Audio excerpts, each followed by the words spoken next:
મારું નામ ગૌતમભાઈ નાનજીભાઈ દેવગાણા.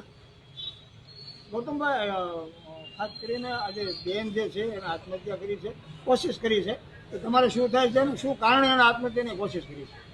સાહેબ, એમાં એવું છે કે એ મારી નૈનાબેન નાનજીભાઈ બારિયા જે ભરતનગર પોલીસ સ્ટેશનની અંદર જે ફરજ બજાવતા હતા, બરોબર, અને એ રીમા ઝાલા છે ડીવાયએસપી ઓફિસે કે કેસ થાય પોલીસ સ્ટેશનની અંદર કેસ થાય તો પોલીસે કેસ સોલ્વ કરવાનો આવે છે, તો એ ડાયરેક્ટ ડીવાયએસપી ઓફિસે બોલાવે, ડીવાયએસપી ઓફિસે ડાયરેક્ટ બોલાવે, બરોબર.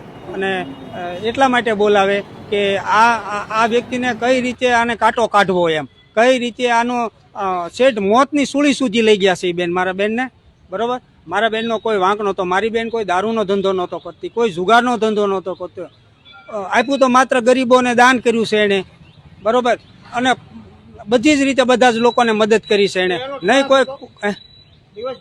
હા, ડીવાયએસપીનો સાહેબ પૂરેપૂરો ત્રાસ છે અને આમાં મુખ્ય આરોપી ડીવાયએસપી રીમાબેન ઝાલા જ રહેશે, બરોબર. અને અમે એના ઉપર પોલીસ ફરિયાદ અમે નોંધાવી છે, બરોબર, પોલીસ ફરિયાદ નોંધાવી છે.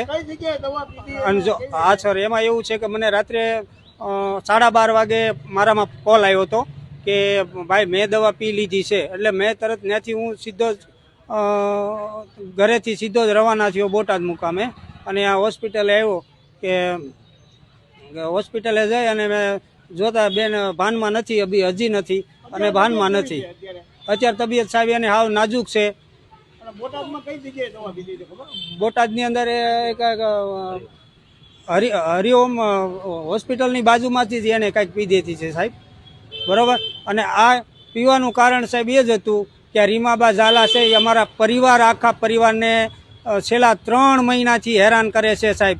કેમ કે એની હારે જે મળતિયાઓ મળેલા છે, બીજા કોઈ રાજકીય પક્ષનો આગેવાનો છે, અને મારા મધર છે તે ચૂંટણી લડેલા હતા 2025ની અંદર, અને એને પચ્યું નહીં, એટલા માટે આ લોકો આખું ષડયંત્ર, રાજકીય ષડયંત્ર લઈ અને રીમા ઝાલા પાસે જાય છે, અને રીમા ઝાલા છે યાનો કાંટો કાઢે છે બેનનો ખોટી રીતે, બરાબર. ખોટી રીતે બેનને ફસાવવામાં આવ્યા છે, બદનામ કરવામાં આવ્યા છે, ચારિત્રથી મીડિયા લોકોના માધ્યમથી પણ એને બદનામ કરવામાં આવ્યા છે. તો રીમાબેનને કોણે આવી સત્તા આપી છે કે કોઈ વ્યક્તિ, કોઈ મહિલાને, કોઈની હારે કાંઈ પણ કોઈ કેવા પ્રકારના સંબંધ છે એને ક્યાં કાંઈ, એને કાંઈ થોડી કોર્ટ છે એને એ થોડું કરવાનું આવે છે.